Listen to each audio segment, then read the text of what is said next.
The trouble over the participation of non-tribals in the election to the Garo Hills Autonomous District Council has snowballed into a major issue.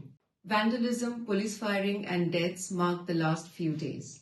There were also reports of an irate mob marching towards the Chief Minister's house in Tura. The GHADC election has been postponed without further notice. Well, the situation is under control for now, but the issue still lingers, and Chief Minister Conrad Sangma needs to tread cautiously.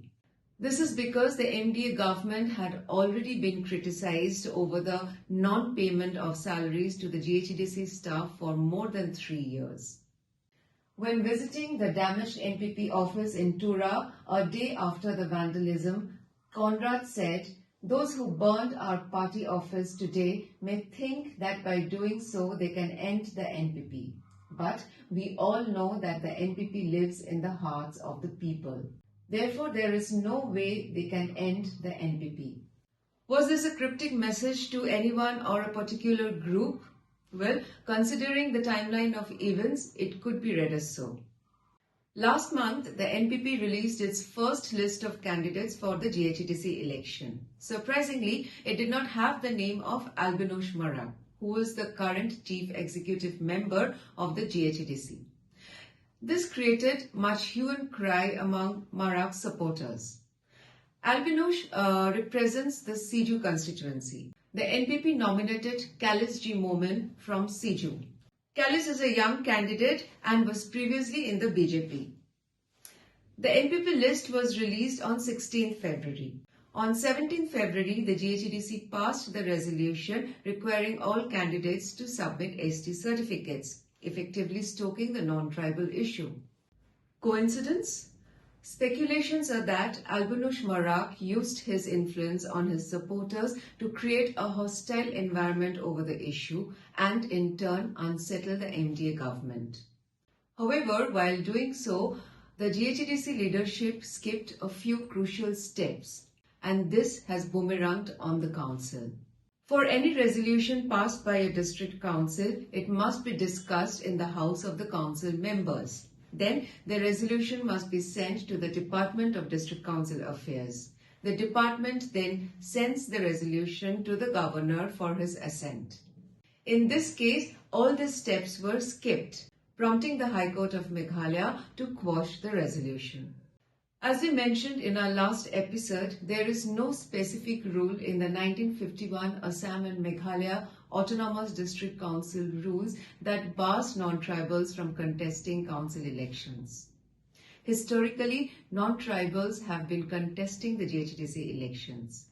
Of course, such instances are not there in the Khasi and the Jaintia Hills.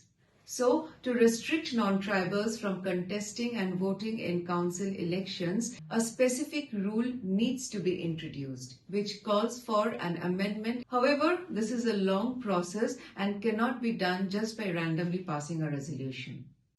Keeping in mind that the district councils are meant for protecting the rights of tribal population, the amendment can be discussed and introduced, but it needs to follow the legal procedure. Instigations and evoking emotions will not help in achieving the goal. While the MDA government can be accused of several failures and drawbacks, in this case it cannot be solely blamed. The previous governments did not foresee the brewing problem and did not take measures to amend the existing rules. It was despite the fact that the demand for restricting non-tribals was always there. Recently, opposition leader Conrad Sangma lodged a police complaint against Esmatur Momin for stoking communal disharmony. But when he was in the government, did he take any substantial measures on the issue of non-tribals in the district councils? No. In fact, the previous governments did not take any particular stand on the 1951 rules or made a move to amend the existing rules. In the end, the controversy over non-tribal participation in the GHADC election highlights a governance gap rather than just a political issue. Years of inaction by successive governments have allowed the issue to fester, eventually erupting into unrest. If there is genuine concern about protecting tribal rights within the Autonomous Council framework, then the answer lies not in agitation or political maneuvering, but pursuing a legal and constitutional amendment. Until then, attempts to resolve the matter through hurried resolutions or emotional mobilization will only deepen divisions and further delay a lasting solution.